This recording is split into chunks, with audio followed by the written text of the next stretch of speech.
Because, like, we've unlocked everything for Queen Cleopatra.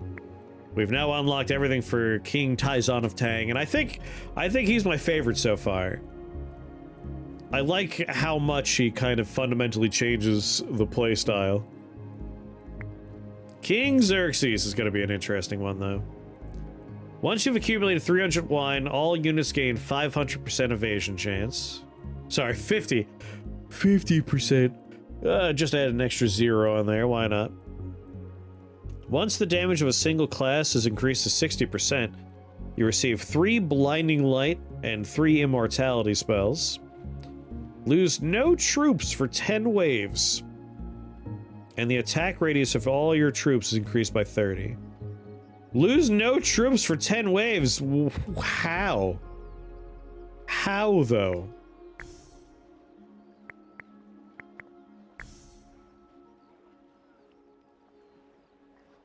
How would you even do that? Bosses have an additional modifier. All enemies deal 20% more damage. Strong sturdy army and some healers. That's why I was so adamant we get that healer, dude. Grants invincibility to all your troops for 7 seconds. Summon 3 temporary immortals to the selected area. They're invincible for 5 seconds. Resets other ability cooldowns. Alright. Let's check out King Xerxes. And we'll do it on, level 6 volcano, maybe?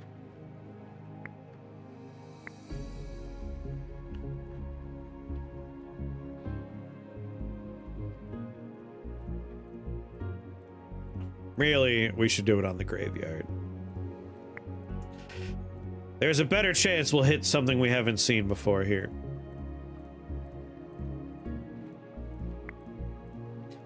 Okay, so our advisors are starting gold mine, which is kind of like... I don't know how I would do it without this guy. Gold digger just seems mandatory. When you're doing the higher difficulties and you have a starting gold debt, it would take so much longer trying to do it through trading than just having a starting gold mine.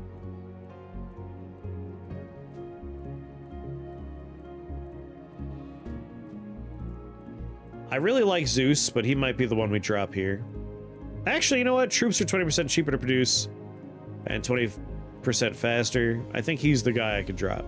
He's good. He's quite good. But having a hospital...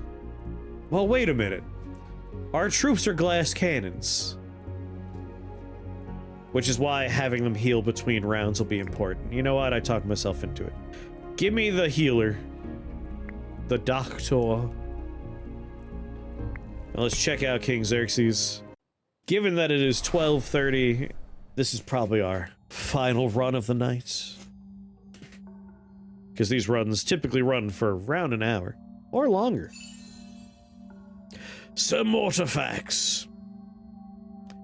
Sir Mortifax is a rare breed among the undead horrors, a meticulous scientist equally skilled in forbidden magic and swordplay. He harbors no particular hatred for your kingdom, viewing living beings merely as bundles of interesting raw materials for his ambitious, unethical experiments. His laboratory overflows with disturbing notes, charts, and suspiciously labeled jars. Heroes who challenge Mortifax discover that he is more curious than cruel, often pausing mid-battle to record observations, such as a remarkable resistance to dismemberment. Unfortunately, participation in his research usually results in death or, at best, prolonged undead discomfort. Buildings start freezing over time when they're not working. A completely frozen building will not work even when being watched, require your gaze to linger on it. Fuck, and at the start of each wave, an icy meteor falls. God damn. Alright. Sheep and 2 swordsmen, sheep and 2 archers, or 50 gold, 200 water. It's snowing in the game! Alright, I like that it's snowing. King Xerxes has got... He's got an aura to him. Look at this man.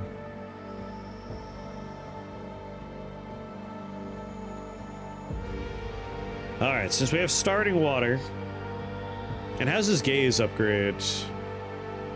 Oh, it's one of those. I feel like this guy should have a slightly bigger gaze given how glass cannon-y everything is. Alright, with the starting water, it means I can pop down here and start generating wheat. I want to throw a spear at his cheek. Alright, Sparta.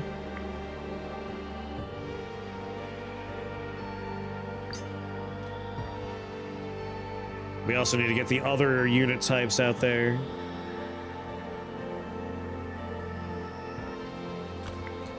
Alright, and then we plop some wood down. There they go, they're getting frozen. That's gonna suck for us. $40, alright.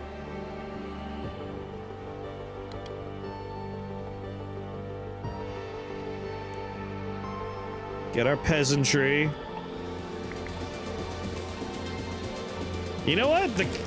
These guys are going to wreck house. That's what we want. We want range.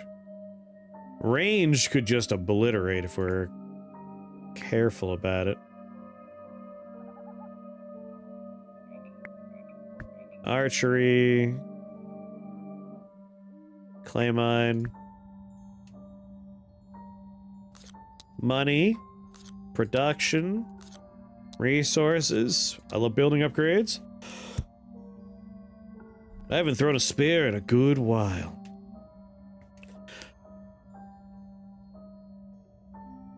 I want a bow. That's what I want.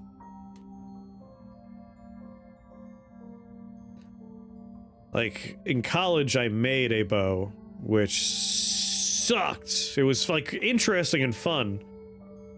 I have on my bookshelf,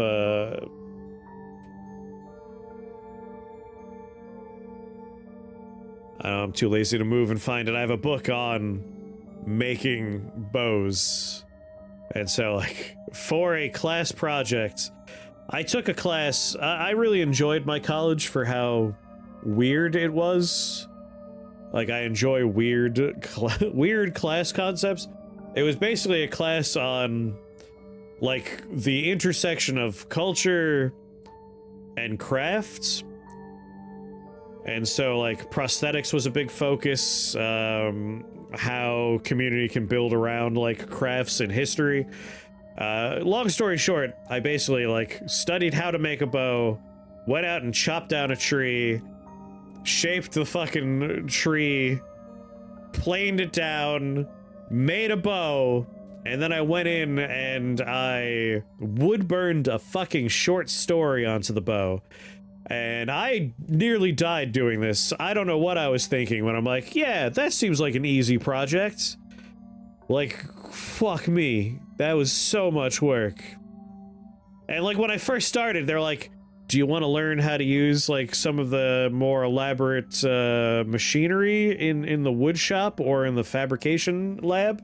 And I'm like, nah, a wooden plane will be enough. That's how they did in the old days. Drop that right quick. 7 hours of like planing chips off of a plank of wood. I'm like, no, I think I'll shape it down. It would have taken me weeks otherwise, so that was good suggestion from my advisors. I was stupid not to take it immediately. But yeah, I did like a story wood burned onto it, essentially about like the transition from the superiority of the English longbowmen to their loss of a position in society when, like, you know, we transitioned into firearms and the longbowmen stopped being all that important. It was a fun project. This is a long story. Give me basic production. Ah, yes, the cooking competition. A cooking competition's underway in your kingdom. Gathering talented chefs from far and wide. Unfortunately, your best battle mage, Red Rum the Fiery, has also decided to participate. Proudly presenting his culinary masterpiece, a questionable sausage dish, paired with peas that are suspiciously a shade of green, he stands before you now holding his plate and shedding a single dramatic tear. My mother taught me this recipe.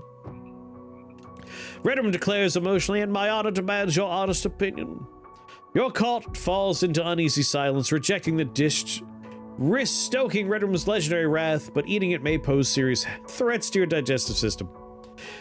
There's a longer overlap of bows and fire alarms than people generally think. Yes, that was like kind of part of it. Like the story was about someone who's like generations of their family were longbowmen, going into the whole like how fucked up their one arm would get from practicing the draw strength on an English longbow, and like they're the generation where they're petering out.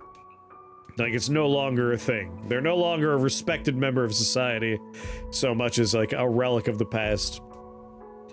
It was a neat project. But, like, I don't have, like, the bow. It was fine. It worked. It was nice. It wasn't the best bow in the world.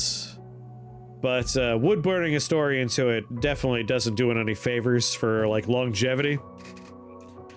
So I don't use it to shoot anymore. And now I kind of just want a bow. I haven't shot a bow in a while either. I have a slingshot that I really like, and I use my slingshot. It even has a laser sight on it. So my favorite time of the year is like, all right, the jack-o'-lantern's done. Let's put it on a stump in the backyard and shoot a jack-o'-lantern with BBs. From my very fun... You know what? Give me a lunatic. My very fun slingshot. Ah, my people.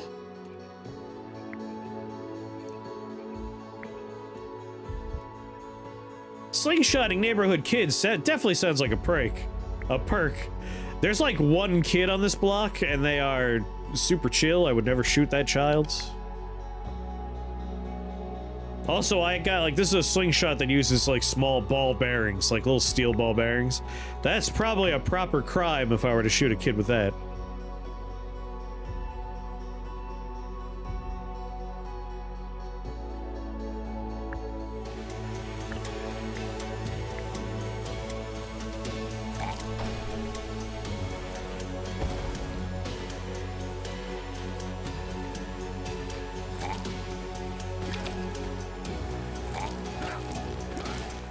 I didn't stutter. I want to learn how to use a sling. Oh, can I remember the name? There is a gentleman on YouTube you could find. Shockingly, not the Slingshot channel with Jorg's Brave. I love the Slingshot channel. That guy makes some wild stuff. Jorg's Brave is great, but there's another gentleman who is he just does sling. Like, he talks about how to learn the strokes of the sling, how to do follow through, how to aim better. And when he uses his sling, it's like a gunshot. Like, it is wild. He launches, and the sound it makes is a gunshot. But also, sling is great. You should definitely learn how to do a sling. But I'm sure if you do a search on YouTube, you'll find this guy. He's just all about perfecting the use of the sling. You can shatter someone's skull with a good hit. You could definitely kill someone with a sling. Like, I don't know why people think of them as toys. Like, they were weapons of war. That's what slings were.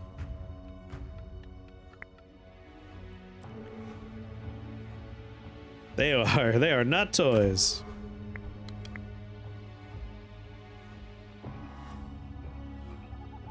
I think learning how to use a sling would be fun. I would also be interested in learning how to make and use a staff sling. Staff slings are interesting.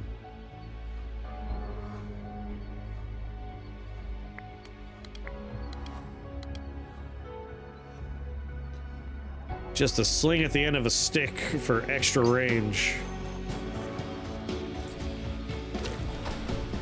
Who's that? That's a scary guy.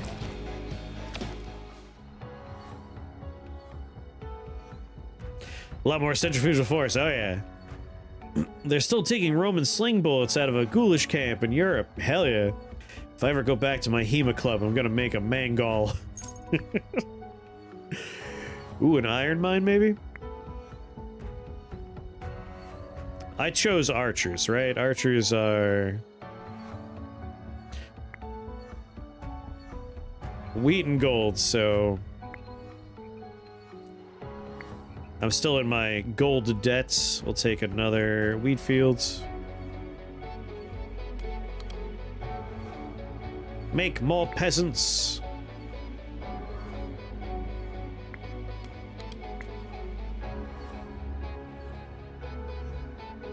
Trying to find a video I saw a few months ago from a guy who made the world's most powerful slingshot.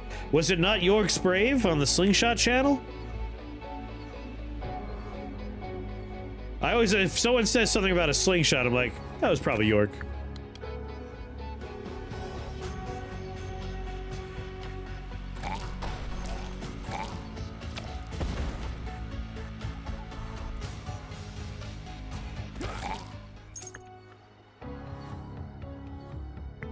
Gold helps.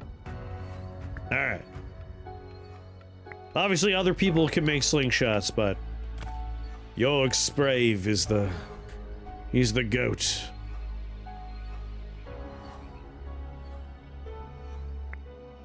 All right, we should probably have a pyre going so I could defrost my boys. What's the dividing line between slingshot and ballista? I believe the size. Like, well, also, like, a slingshot is... You have a stationary point, and then you're using elasticity to generate potential energy to convert into kinetic energy. A ballista is a giant, like, crossbow, right? Like, you are using an elastic property, but less from, like, you know, rubber and more from bending wood. And then launching big old arrows. YouTube is explaining to me that if it can't verify I'm an adult and very persistently badger me about fixing it by IDing myself while I search. YouTube? When did YouTube start implementing ID garbage? I wouldn't even notice if they did that because my account that I'm always logged into is a monetized account because, you know, I'm uploading videos. I have an ad account. So if they ever actually, like, roll out that kind of garbage possibility,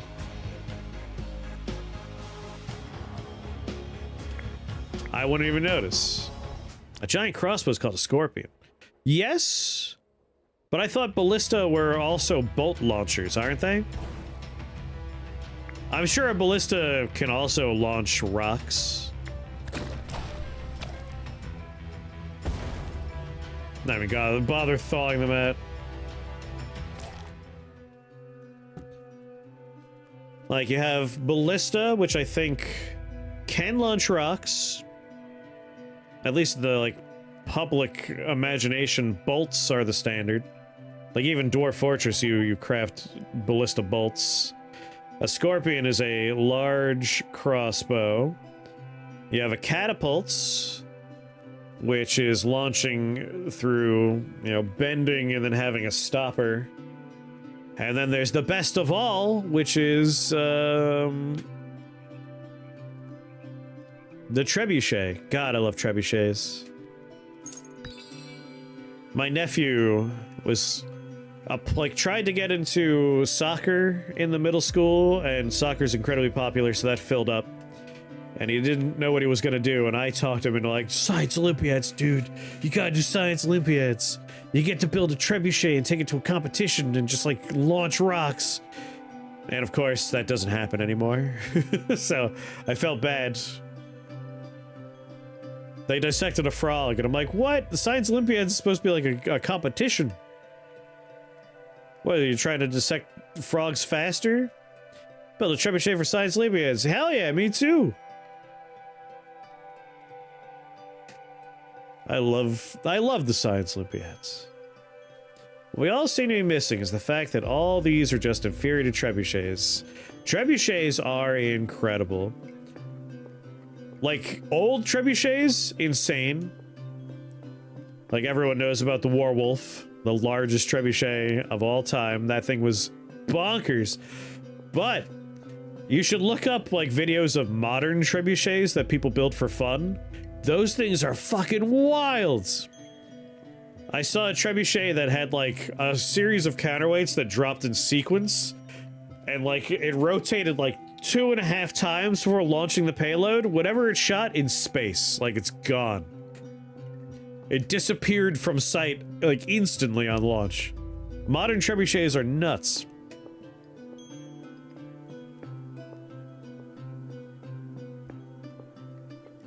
I love trebuchets. You saw that video? That thing's crazy, right? It's like gleaming steel, and it just like gone. That thing blows me away.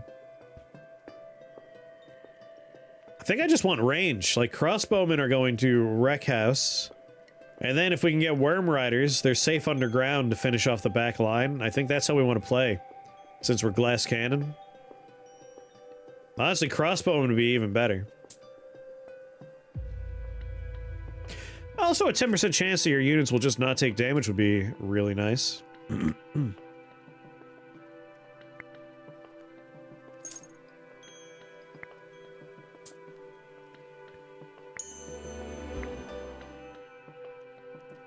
Hospital heals more.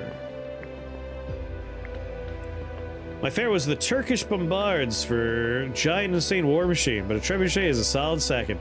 Nothing beats a trebuchet for me, baby.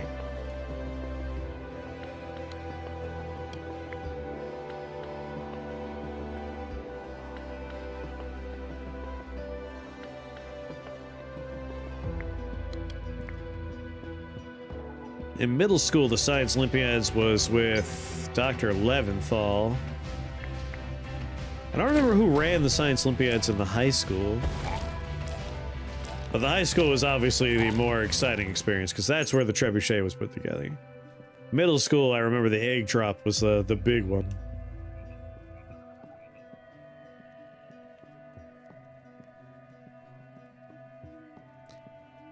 And just in case... Yes, Fritz, thank you.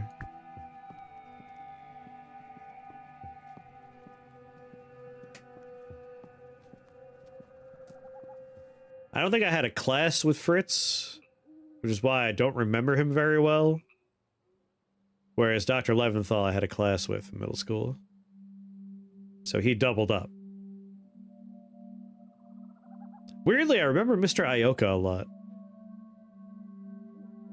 But I think that's because not only was he the earth science teacher, he ran the Dungeons and Dragons club. So a good reason for my brain to hold on to Dr. Ioka. And then the other teacher I remember very well is Dr. Keydash. I had a lot of classes with Dr. Keydash.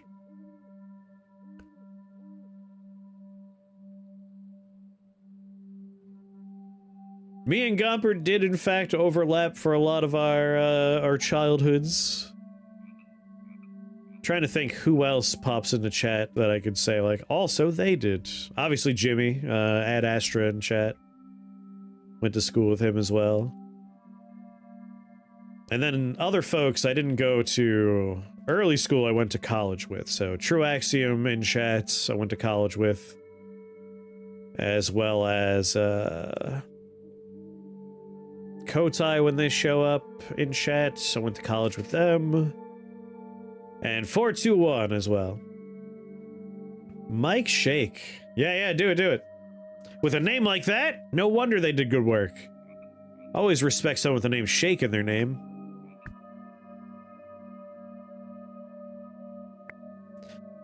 All the adults in charge when I went to school were fucking insane.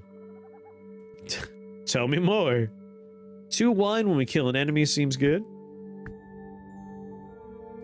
Money. Resources. Honestly, I guess infrastructure, but otherwise I don't actually want anything else. During a crypt exploration outside your castle, workers uncover an odd idol. A small statue depicting a strange creature with tentacles, bat wings, and a large puppy dog-like eyes. The statue emits a faint humming noise, and your mage insists it pulses with unknown energy. Your workers debate fiercely whether it's adorable, terrifying, or both. One noble jokingly suggests it be called Lord Tenterbuff, while another quietly whispers that it might be an ancient deity that probably shouldn't be cuddled. Your advisors look at you, nervously wondering if it's possible for ancient cosmic horrors to be domesticated. 3 crazy people and 10 of these fun. Transform all my troops into these guys, which would be stupid to do. Or 2 spells. I'm reasonably certain our truancy officer committed war crimes in Vietnam. Yes. I remember... Shit, I'm gonna conflate his name with another security officer from... The head of public safety at my college was Delroy? Or was that the name of the head of security at our high school? But the guy you're talking about, I remember sitting in class, looking out the window, watching a student, like, approach a fence because they were planning on hopping the fence to, like, go off and do something, and just watching that motherfucker sprint at high speeds across the fields. The student saw, tried to scramble over the fence. That man leapt like 5 feet in the air to grab him, like, on the fence, and just launched himself off the fence. Yeah, I think a lot of people saw that one. That's, like, burned into my memory forever, is watching that motherfucker just tear across the field to get that kid off the fence. Yeah, he was, like, shorter than me, but terrifying. He was a wiry man made of pure steel. Short as shit, but, like, you wouldn't fuck with him. He scared me.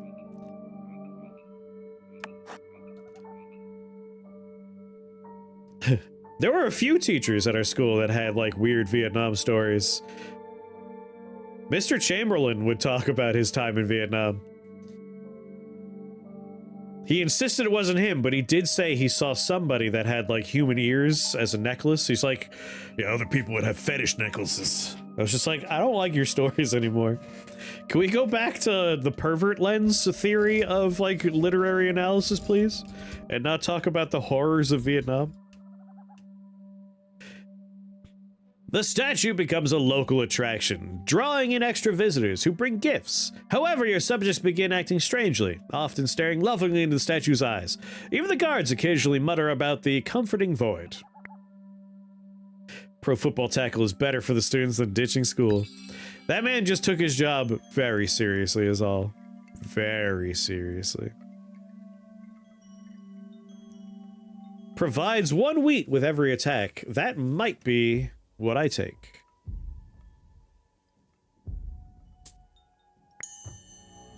Ting! Alright, we really gotta upgrade our vision, like, super badly. God damn it, gold mine! I keep losing it. My old headmaster used to try and pin cocaine charges on students he didn't like. It's messed up. Don't like that. We're gonna take the upgrade before we do anything else, even though I'd like to build other gold mines. This is just unacceptable, like, 2 little pips ain't enough.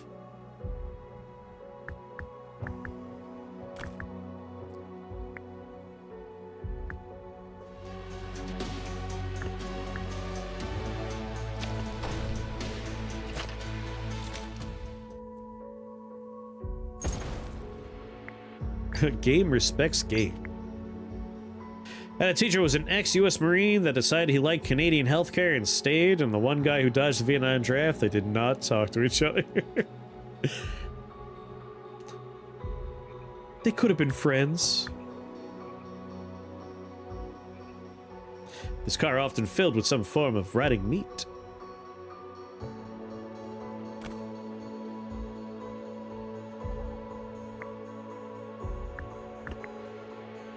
Get some wheat down.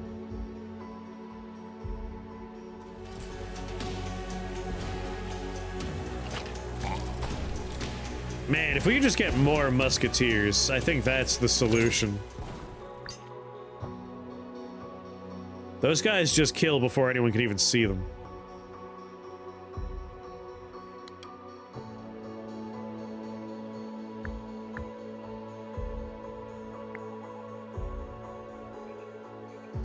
More money. More crystals. Mo problems.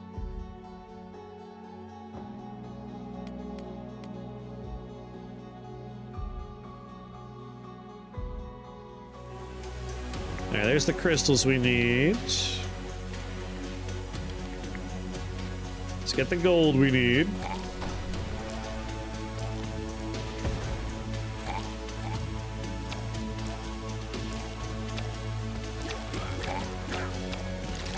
The peasantry doesn't do so hot. More crystals. Tile enchanter's pretty nice.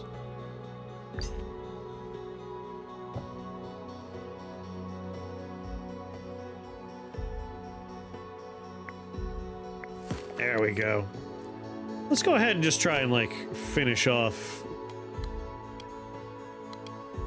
a bunch of these ruined tiles, shall we?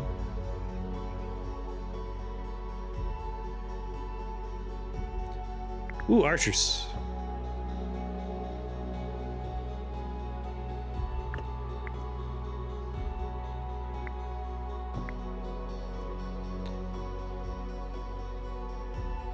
Got gold mines down, another iron mine.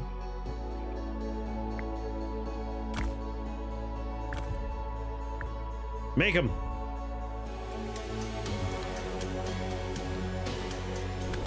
Shoot them. I placed it in the wrong spot. Each spell you cast, 30% chance being cast twice. Gain 3 gold for each point of damage dealt to your castle. Ooh, whenever we finish production, get adorable frogs.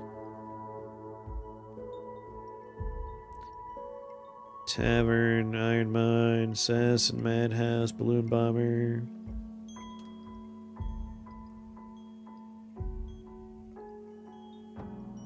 I find it weird that people who went and criticize people who dodged, right? You would think they, of all people, would be like, no, you had the right idea.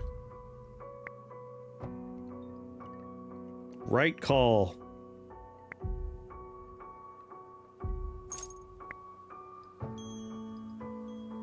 Let's sell one well.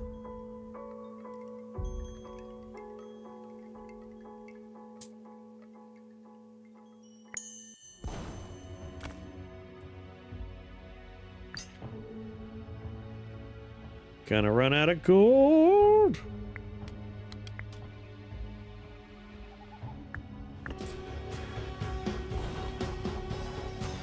Bang, bang.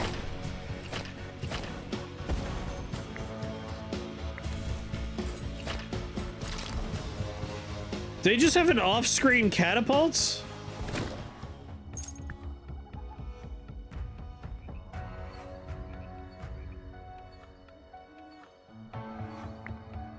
Recycle.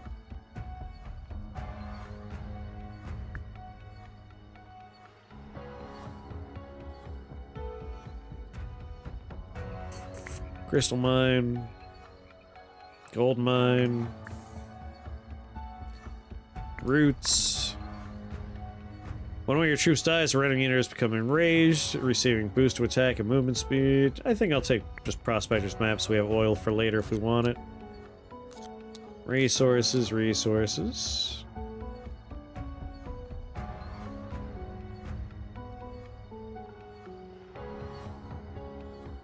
She really want to be a badass, but better off without.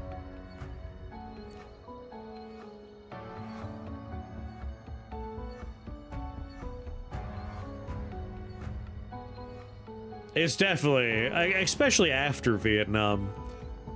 Like, the reception folks got on return from Vietnam was not exactly warm. My not grandfather, my uncle. My uncle was in Vietnam, and he did not... It was not good for him. Like, the experience of being there, nor the reception on return. He struggled with drugs for a long time afterwards. A brave spy from your kingdom has infiltrated an exclusive gathering of undead commanders, aiming to uncover critical secrets that could turn the tides of war in your favor. Standing stiffly in a corner, awkwardly wearing a party hat, nervously clutching a suspiciously empty glass of brain juice, he silently communicates with your mage through magical means, whispering happily, "They don't even know that I'm alive." But the undead guests grow suspicious, sniffing the air and grumbling about the strange living smell. The tension stinks. Literally. Your spy starts panicking, urgently requesting immediate support or extraction. Your advisors remind you that time is running out. Undead parties rarely last until dawn. Upgrade our gaze. Enemies attack. I think I might just grab that immediately.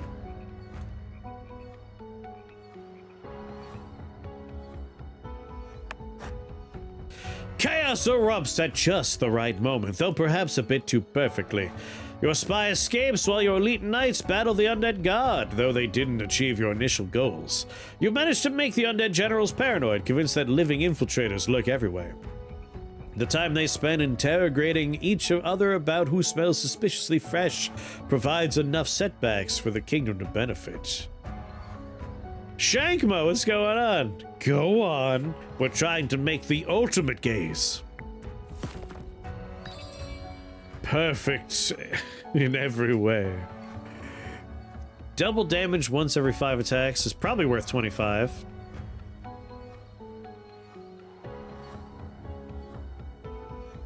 $17, $17, $17, $7. Let's take an undead bone warrior and upgrade our archers. That's what the frogs are for. You got it. Jesus Christ, that was bad for us. Oh no. Alright, that was most unfortunate. We lost our healer. I should have given them invincibility, but it was worth upgrading my gaze. We have maximum gaze. Alright, we are out of golds, but we have a gold mine over here. Let's plop you like that. Plop you there. Do I have another gold mine I could slap down? No.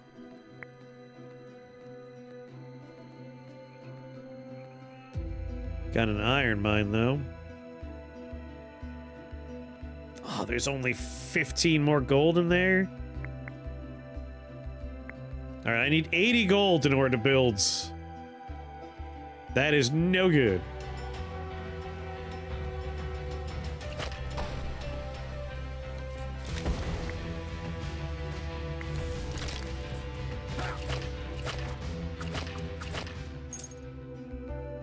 Alright. I need golds. An influx of gold somehow. Plop an iron down. Plop some trees down. More wheat.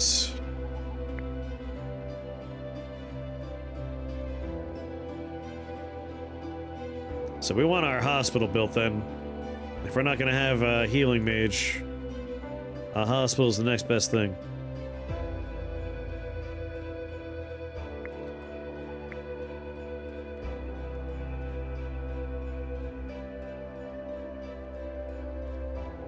Acquiring gold to make gold is bad game design. So, I don't mind it because there's another way for us to make golds, which is to open a trade depot and sell wheat for golds. The implication is like you need an investment for the gold mine, is I imagine what they're thinking there. But I overall typically agree there.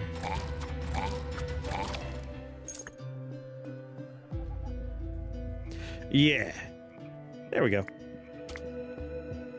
There's a part of my brain that like itches when I think about like, all right, we need to put a gold mine together. So let's start selling wheat.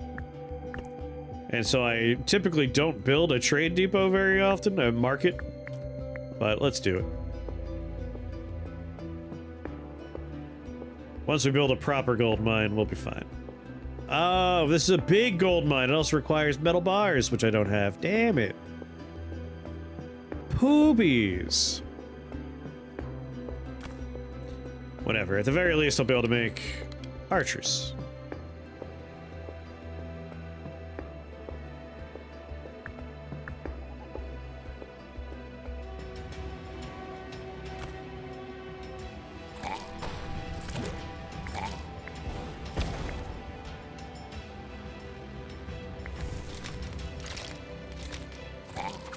God, this is a brutal map, though.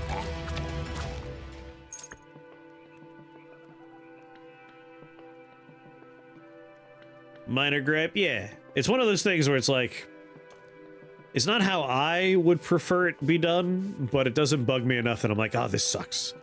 It's just kind of a minor friction point. When constructing building, 10% of resources are returned. When your troops die, a blade is sent flying. Yeah, since we have glass cannon stuff going on.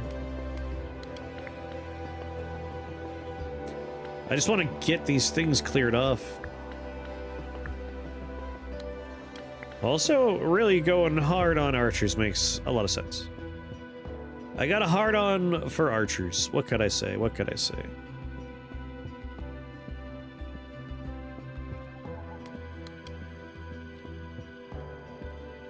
It's so cold.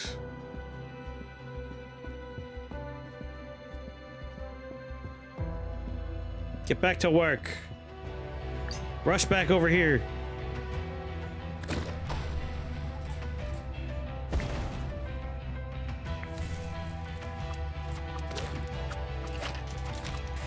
Yeah, as long as we can kill them before they reach us, I think we have the right idea going with range.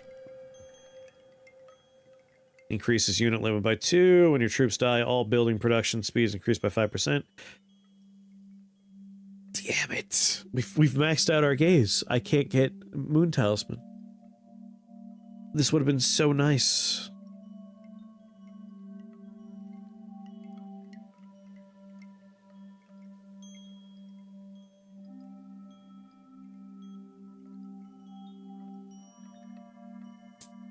Unit limit by 2 is still pretty strong.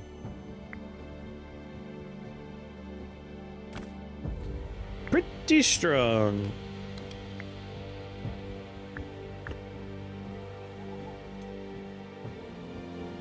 Crank out some more golds. Problem is, once we get to the boss, the plan kind of falls apart a little bit.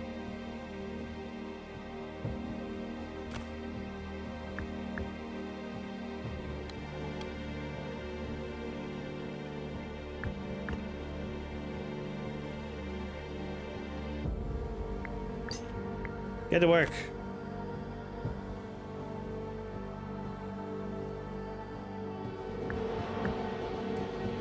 Here it comes! Scholarly slaughterer.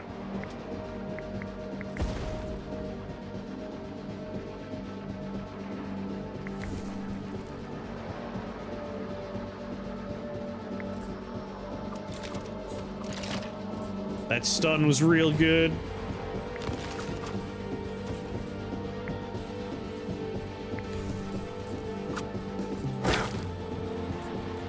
Oh, I'm sorry, was that every archer on the planet?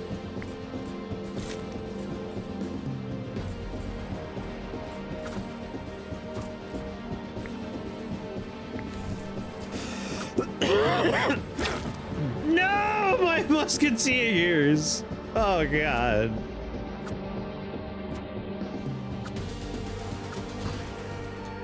Man. Can I get musketeers now? Max unit HP by 75. That's a huge deal for our glass cannon run. Permanently increases friendly units HP by 70. Another kind of huge deal. Longbow man. Thank you.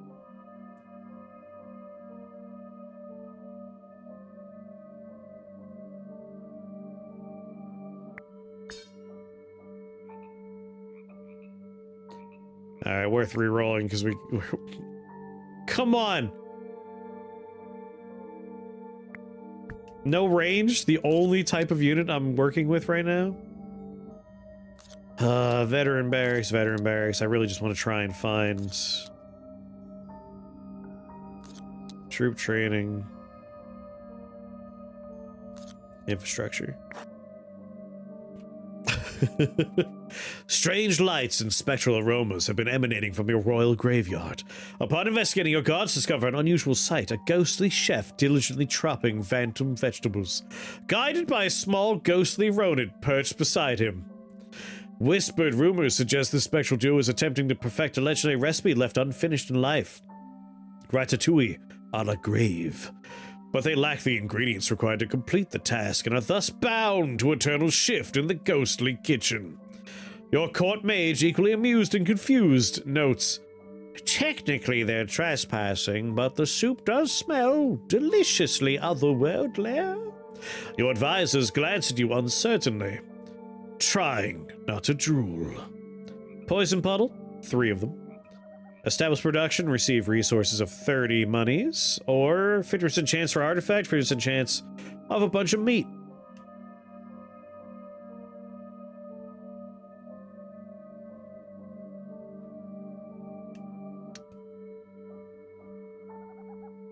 You know, I think the answer to the, like, you need gold to get golds when it comes to the gold mine is that is a gold mine that is part of the established production line, where you invest, like, it takes a little bit of X to make a lot of X thing. Like, you're getting a huge pool of it, but it costs a little bit to get it off the ground.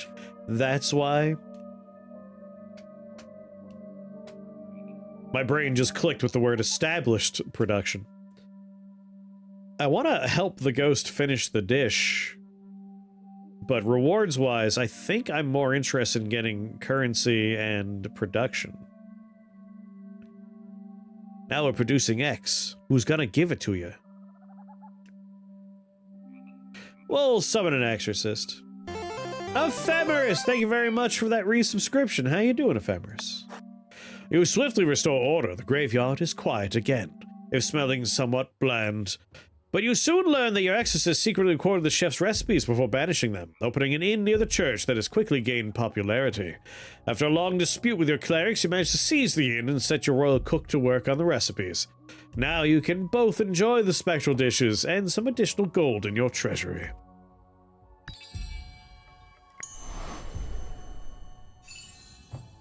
It's Mordain, Peacekeeper of the Dead. Mordain takes overseeing the undead realm extremely seriously. Perhaps too seriously. Among wraiths, he's regarded as an overbearing bureaucrat, complete with endless paperwork and meticulous midnight soul counts. Any disturbance immediately tops his spectral to-do list. Under different circumstances, Mordain can prove quite helpful against aggressive necromancers. Except your enthusiasm for excavating tombs blatantly violates his policy against disturbing deceased persons. It's nothing personal, just regulations. Now, with his patience exhausted, Mordain has prepared his scythe to enforce a permanent restraining order on your meddling. You hate this guy who always takes your good units? A zombie spawns when an enemy dies. One zombie will also rise when the excavation of the ruins is completed. Sometimes one of your troops become marked for death. Yes, they'll have the Call of the Void. So, the zombie one's new. Call of the Void's the old one. They'll wander into the woods to die.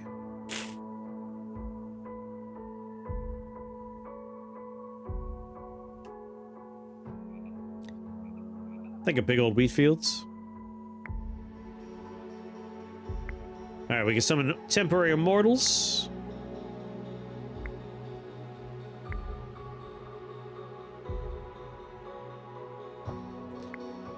Okay, I want to get my longbowman camp going, but we need to make, you know, steel. I need metal.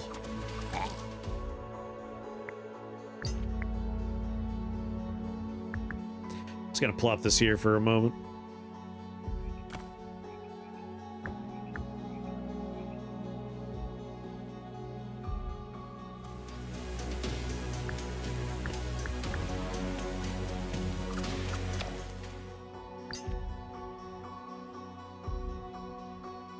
There we go.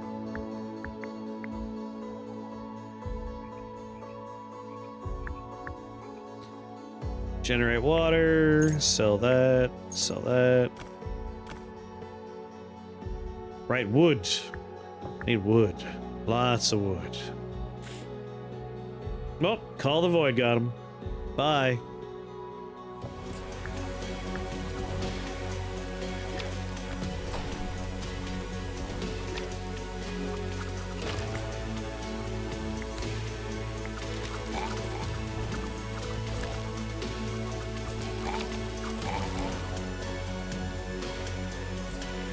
Alright, I can see how you can avoid losing troops if you're playing smart with that.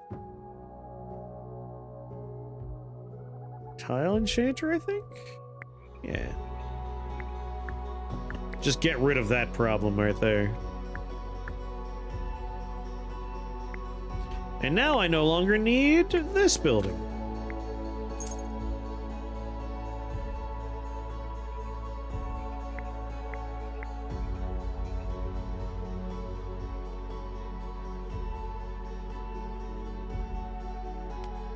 There you go.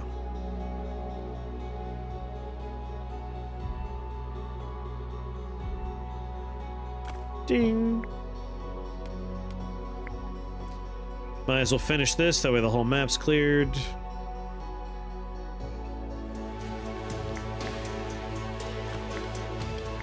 Get him!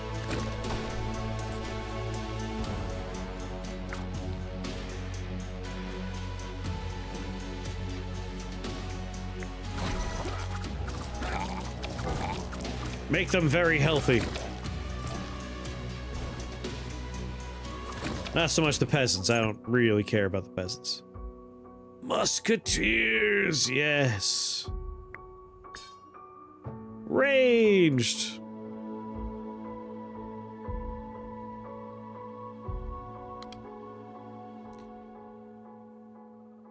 All right, we can make our musketeers.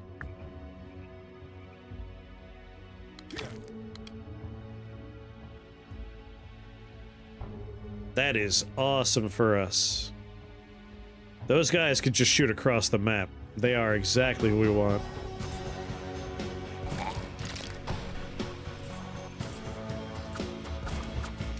I would like to get more of them.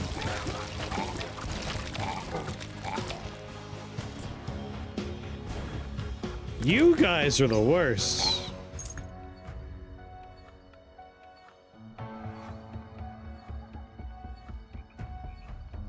$210 health, 200 health, 380.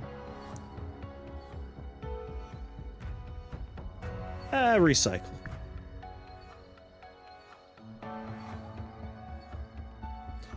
Chance to make gold while we make wheat.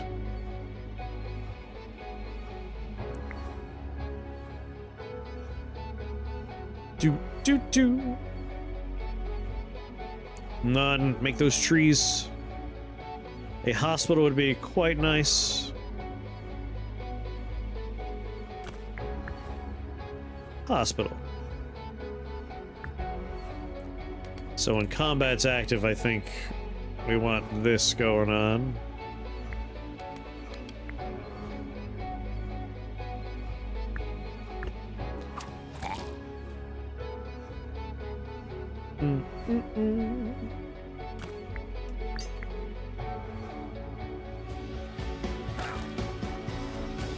It's a lot of wheat.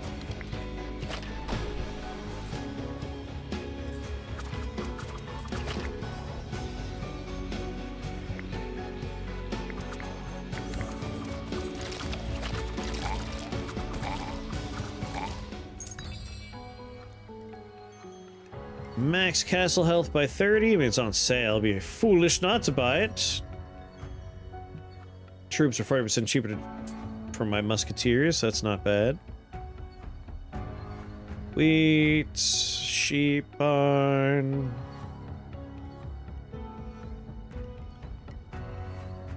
$100 metal bars. Can't really turn that away.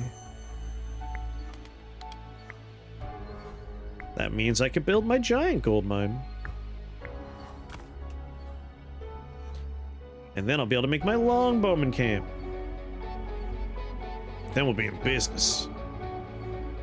Super awesome business.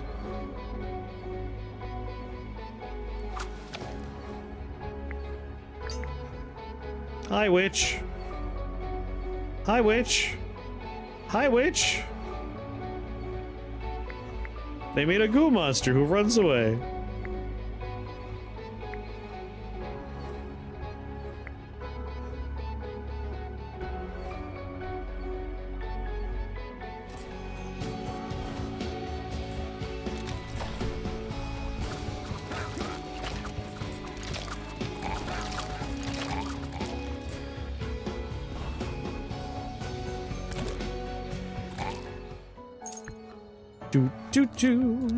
What you playing on Wednesday? I don't know.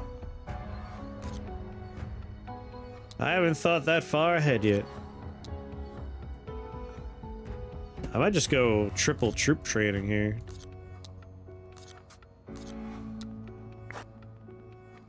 While you're discussing an upcoming raid on an ancient crypt of dark artifacts, your bravest knight suddenly interrupts, dramatically declaring one does not simply walk into the graveyard and take the artifacts. Its black gates are guarded by more than just skeletons. There are raids there that never sleep, zombies with a hunger that never fades, and worst of all, poets who recite endless verses detailing their tragic deaths. Your court mage shudders visibly at the last detail, nodding in solemn agreement. Still, the allure of priceless relics means avoiding such dangers is not an option. Your advisors stare at you, silently urging you to make a wise decision, or at least an entertaining one. I think I'm just gonna get my own undead. Employing powerful magic, you perform an ambitious ritual to raise your own undead forces. Unfortunately, your chosen corpses are rather vintage, resulting only in brittle skeleton soldiers. While their lightweight bones and unyielding dedication make them decent guards, perfect for slicing lightly armored foes, their frustrating lack of muscle needs to carry anything heavier than their rusty swords, let alone treasure chests. The brain is so sleepy.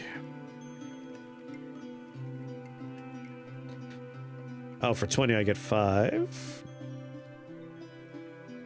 Increase musketeer capacity, easy choice. And then an undead wyvern for the team, 2 undead wyverns for the team, and an undead bull. Nice little influx of dudes. Goodbye, peasants.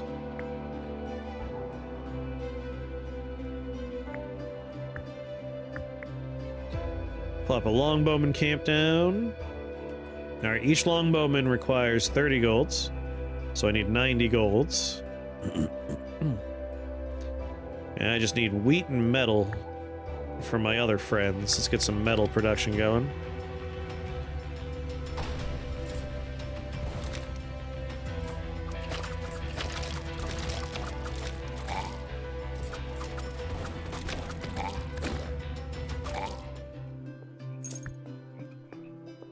Increase capacity by 2? Yeah. Come on, just range is all I care about. Oh my god. Very funny. Very funny indeed.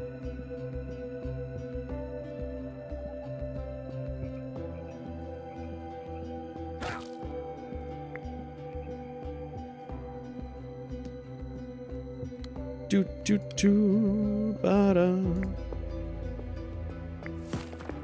Get an iron mine going.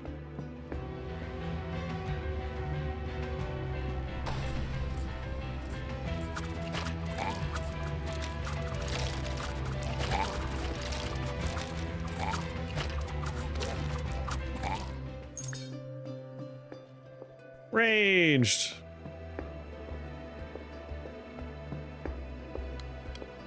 Get my other longbowman. Obviously, it's gonna suck when the boss just steamrolls us. But if we're careful with our ephemeral existence, we might be okay.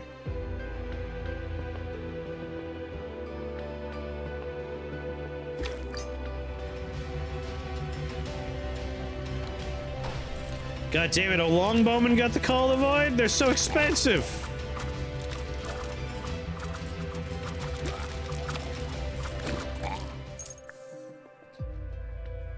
Scarecrow. Moonshine barrel. Ranged.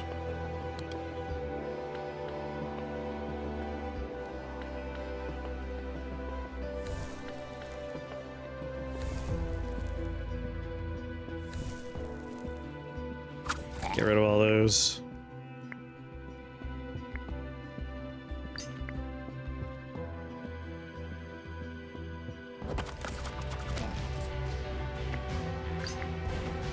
Run! No, you didn't run.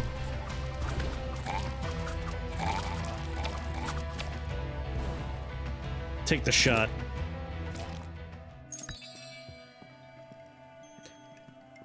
Center cell always works.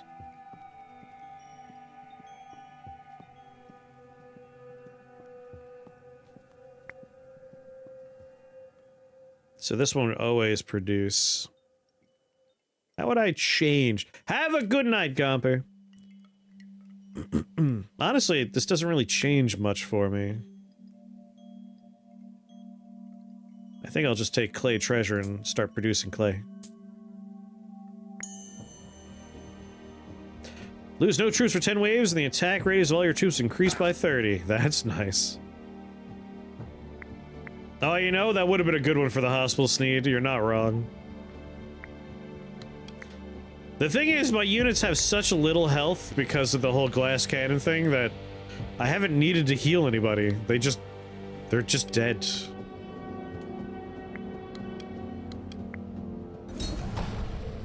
Peacekeeper of the dead.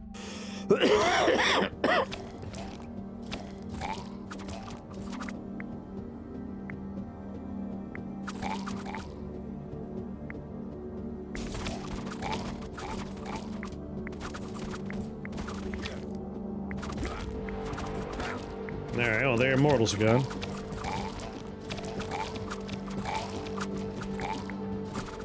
Waiting to see if this guy has a ranged attack. Nope, just the guy right in front of us.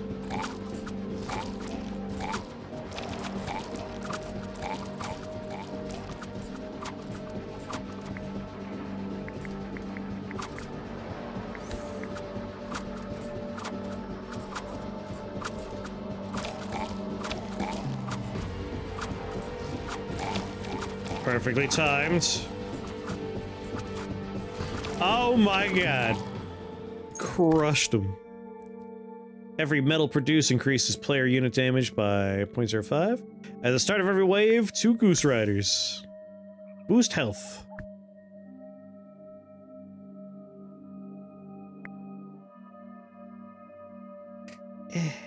Academy of Lightning. Winery Mill, a forge is good. Ranged. Graveyard Golem. Born of countless corpses and excessive dark magic, the Graveyard Golem is a walking, occasionally sleeping testament to poor cemetery management. Known locally as the Wandering Graveyard, it emerges sporadically, shuffling aimlessly until it finds a comfortable napping spot. Though technically harmless while dormant, if you're able to ignore the giant undead creature napping nearby, it becomes vitally destructive if disturbed. If awakened prematurely, it rampages uncontrollably, obliterating everything until peace returns. Your best bet might be quietly tiptoeing around it, but subtlety rarely suits kings. 6 invincible wandering spirits will occupy your army until the boss is defeated. 1 burning skull joins each enemy wave.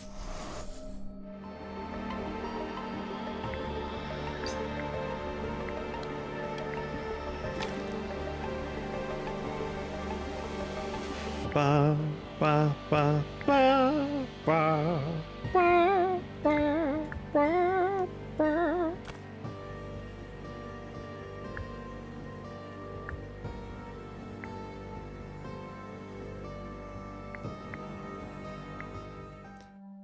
Iron O increases production limits for starter buildings by 100%. Well, once you acquire 300 wine, all units gain 50% evasion chance. Resets other cooldowns. Oh, we need flour for that one.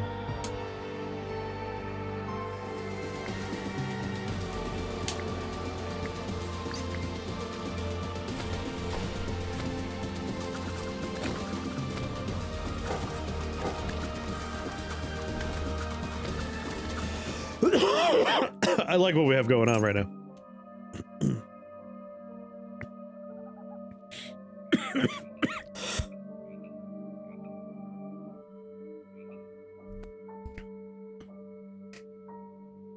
Hunters might be nice. They slow down enemies.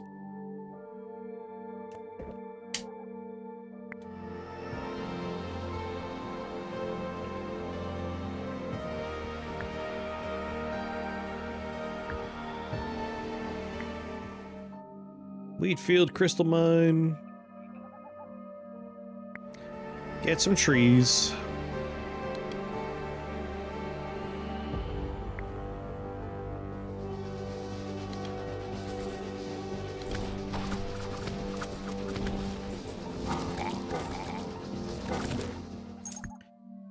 Yeah.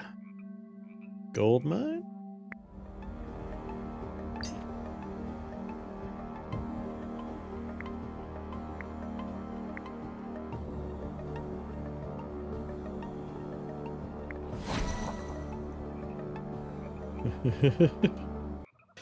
Not a lot of health, but some.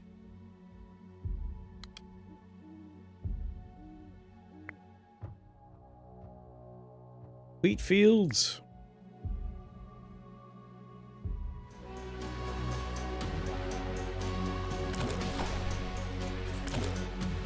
I just want more musketeers. Musketeers are good.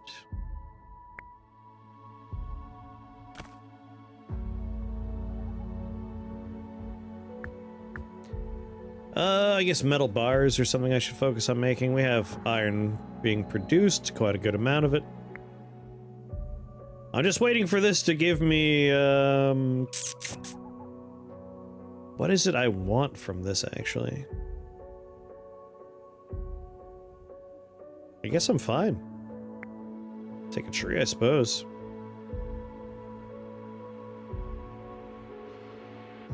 Yeah, I suppose what I'm actually after is advanced production stuff. Like I need to mill wheat down into flour.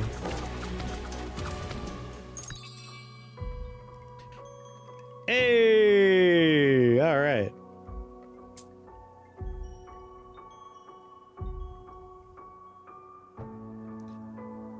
And then a little bonus of clay. Okay.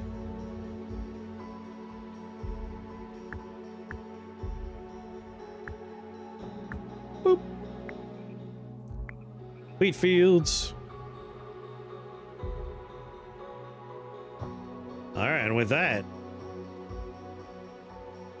we could do pop pop and then pop this right off. Very nice.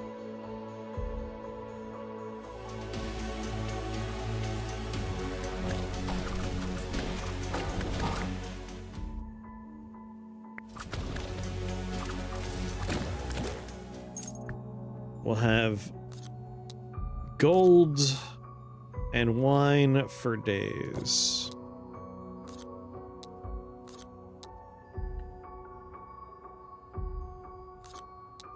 Troop training.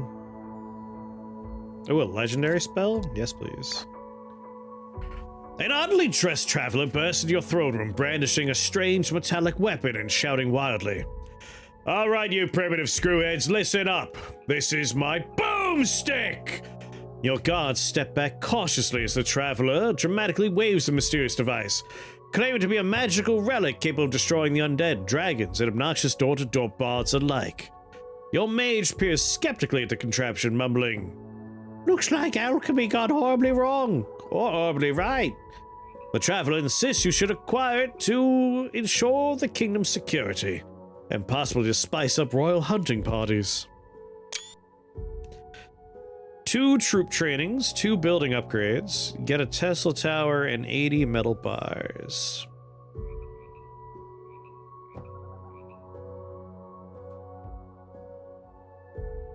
Behead him for offending your royal presence.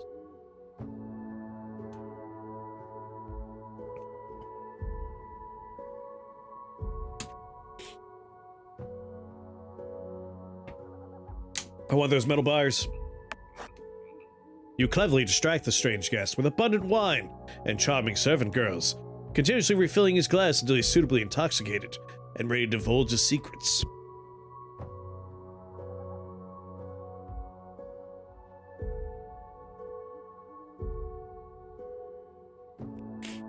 Your mage then engages him in lengthy, puzzling discussions about self-moving chariots, descriptions of legendary demigods from a ship called Star Trek, and perplexing explanations of how he arrived in your kingdom. At dawn, your bewildered mage escorts the guest out. Despite considerable confusion, your mage managed to extract valuable insights from the traveler's tale, providing you with additional magical knowledge. Good old Ash showing up. Academy of Lightning. Extra lightning jumps is pretty sweet. Yeah, I'll take.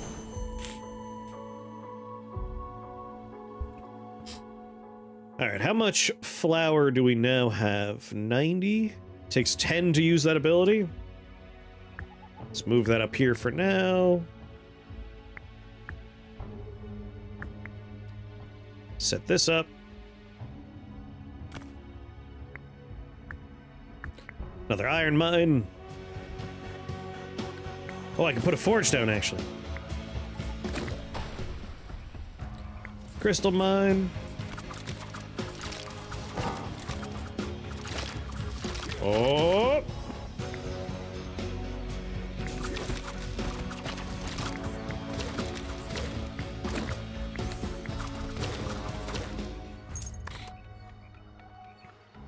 Four random spells. Attacking buildings and wall defenders. Damage increased by 25%. Get 90 resources of your choice 3 times. That one.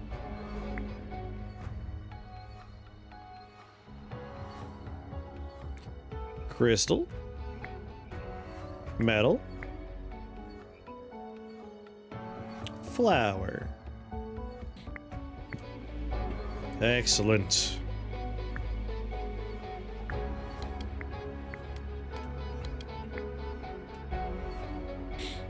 Get my Academy of Lightning producing.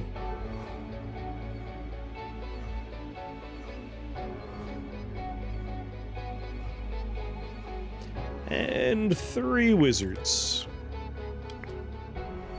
Get these 2 guys back to work.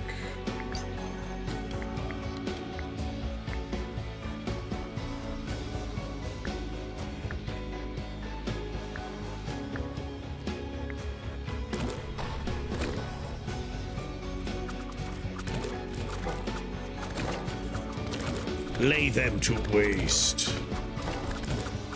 Love those little jar guys.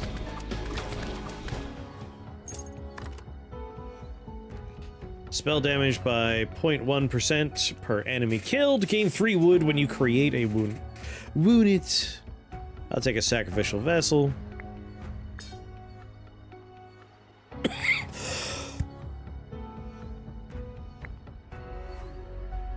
It's ranged all the way down, baby.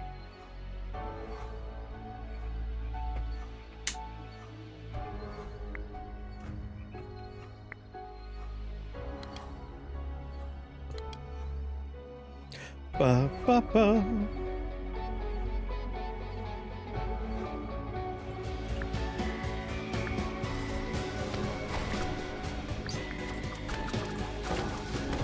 Get him, boss.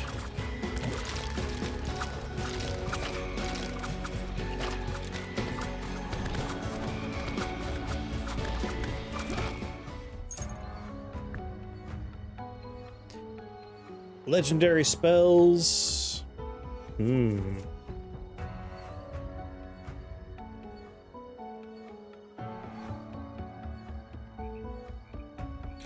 So I'll just take another tile enchanter. Deforestation. Freeze. Crystals. Get my archers back. When do I get this? Oh man, that's a lot of wood. Ba ba ba ba ba ba.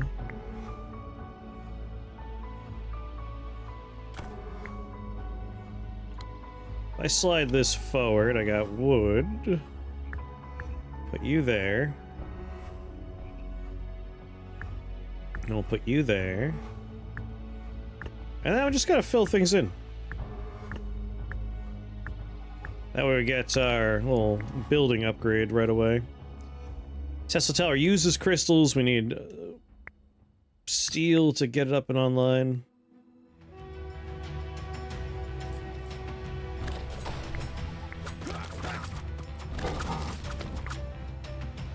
After all, why not? Why shouldn't I?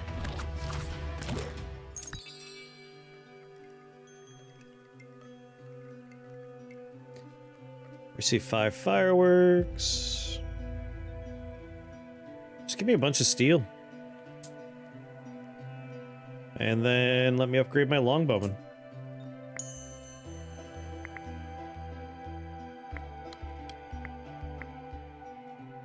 Iron Mine.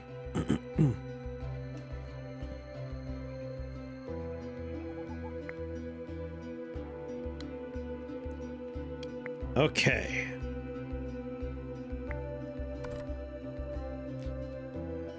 Where was the clay thing I grabbed?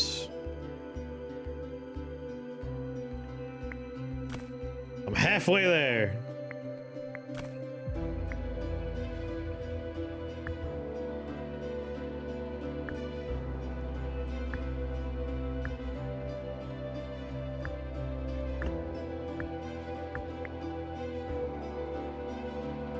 But it's the boss fight, so it doesn't matter.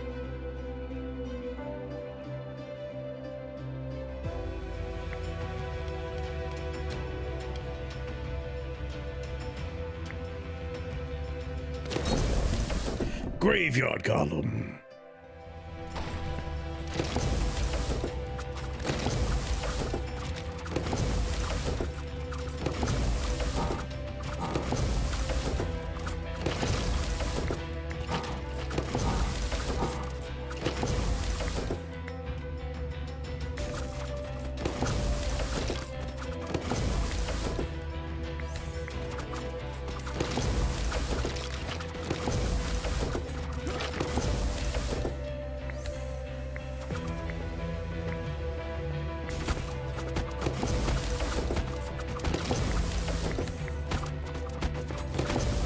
Oh, yeah.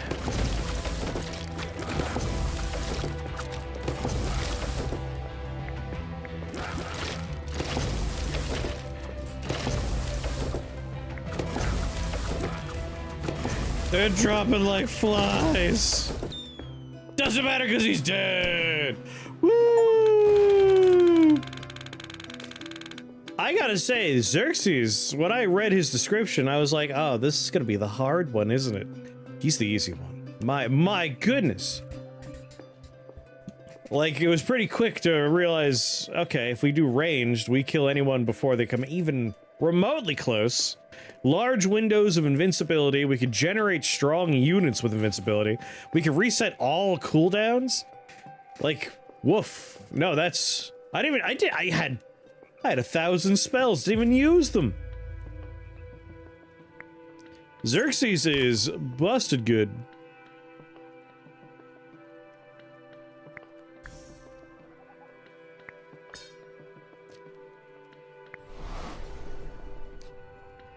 You did it.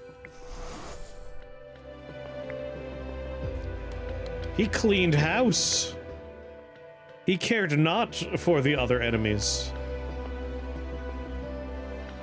Alright, we're not gonna have the chance to buy stuff with relics anymore, so let's just send those into the void. Those buildings don't mean anything to us anymore.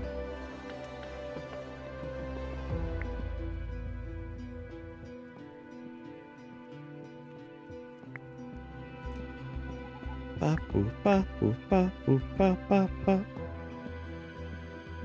And we'll see what we could do with the endless mode. I say, but I should really wrap up. I'm hungry and sleepy. I'm actually not that hungry. I had food before we started. Normally it's a smaller snack, but I was panicked and I just threw random garbage into the air fryer. Well, that wave's over. Oh, right, we could have kept on digging stuff. Oh, well, whatever. Unimportant.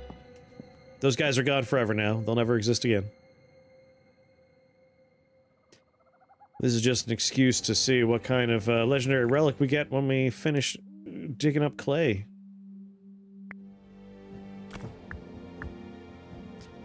That's an additional 400, which is more than enough.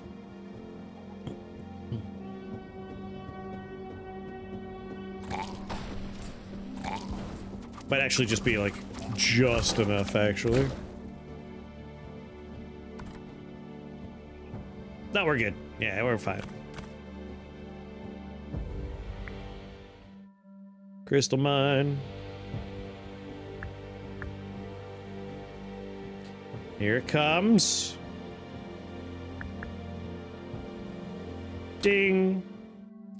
One of your troops dies, an explosive scarecrow shows up. Upon constructing the next 3 buildings, all resources are returned. Take the scarecrow.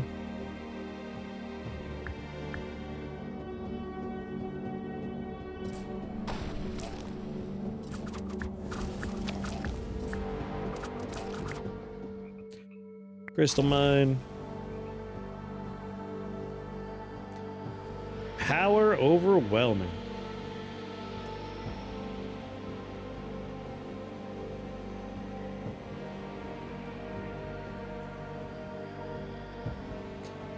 Alright, wood is the next thing we'll focus on. Just wood. If we see wood, we take wood. Now when waves show up, we just go up here so our Tesla towers can obliterate people.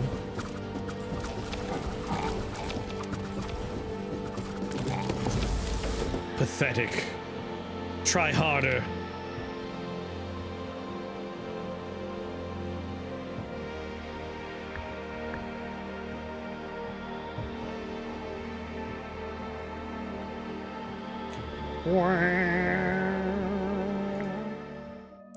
No wood. I seriously just want wood.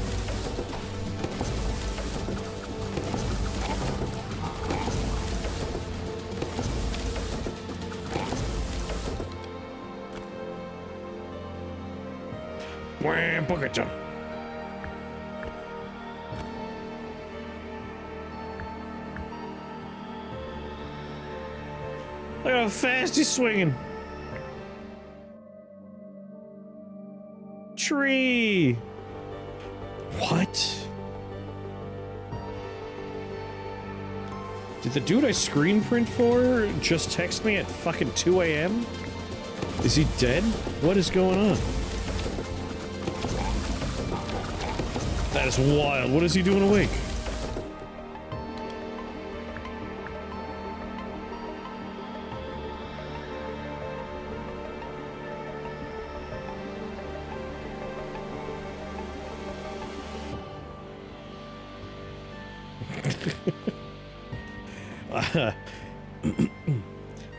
Like, I was supposed to go in tomorrow, and I was like, ah, shit, I forgot it's St. Patrick's Day. Let's do Wednesday instead. As long as I'm out of there by, like, 4, it should be fine. And I never got a reply back, and, like, I just got the message. She's like, that works better for me. And my reply is just, it's 2 a.m., go to bed.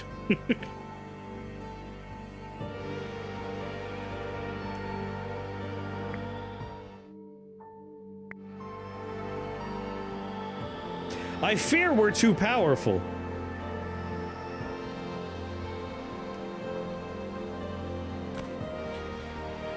I don't think we can die.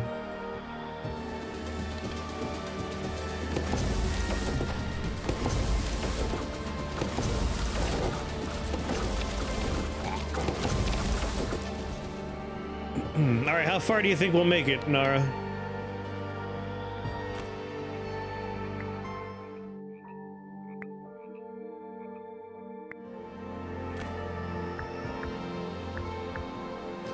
We're on 538 right now.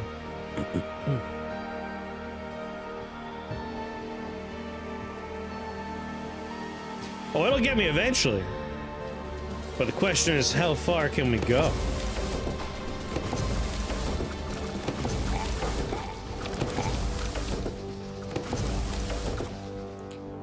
Like, they're not even reaching my units right now.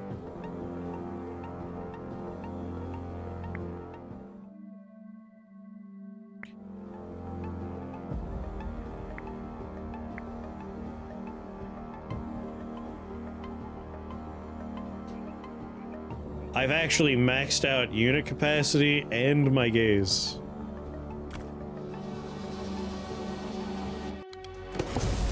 This is it! This is the one!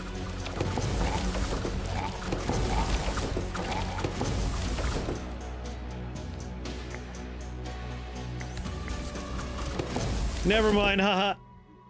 Suckers.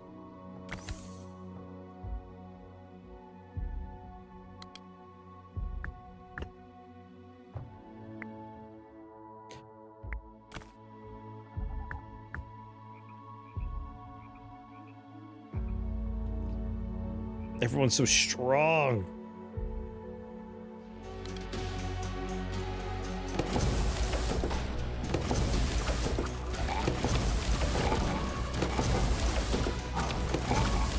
I have 100 oil.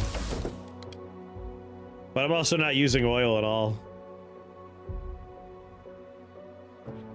You're blocking the resources. I'm blocking only oil, cabinets, and relics. Those are the three that I cover up when I'm over here. But we're not using oil at all. Tesla towers are using, they're using crystals.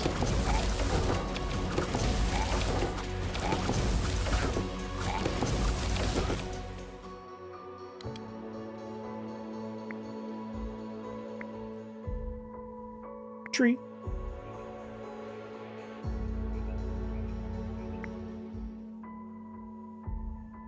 Yeah, the oil I've been using today has been for the newer buildings, like the fuel thrower and the exploding barrel launcher. Like, those have been very strong.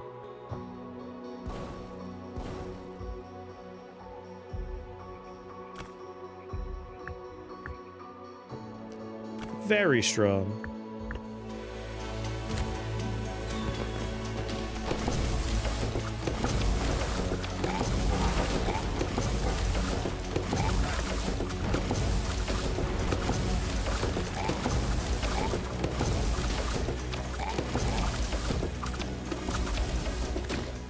Alright, probably only a couple more waves, realistically.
Get him, boss!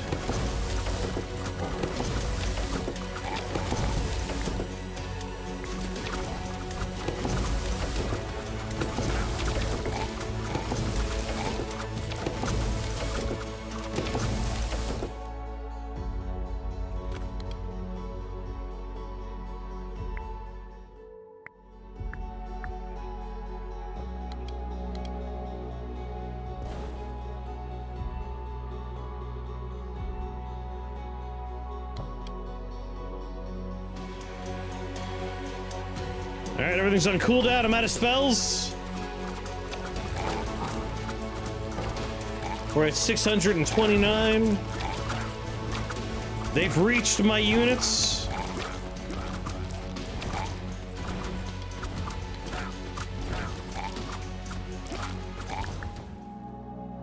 We actually survived again.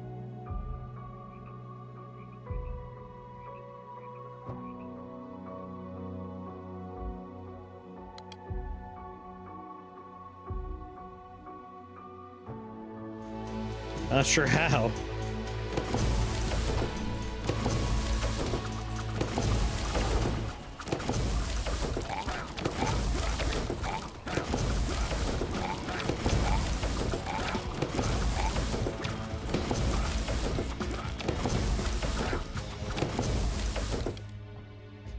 Good God, how are we alive?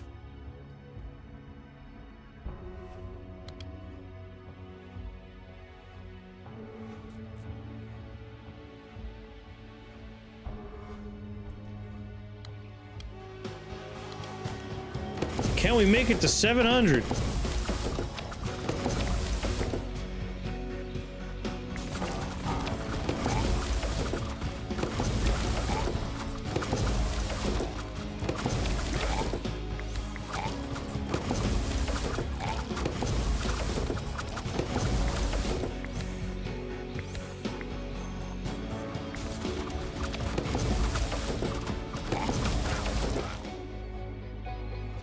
We might actually live to see 700.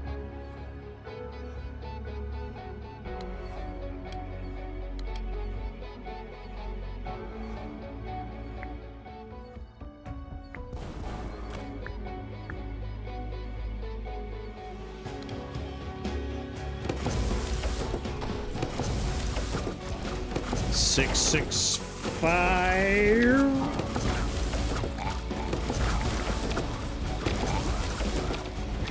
666.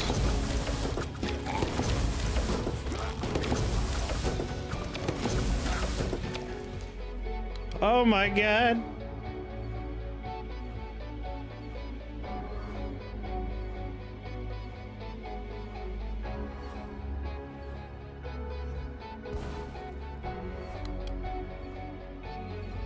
Thanks, thank you for the resubscription. How you doing?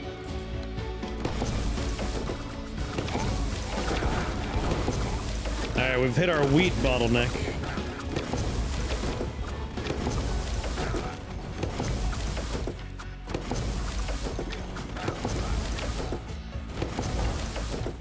$679.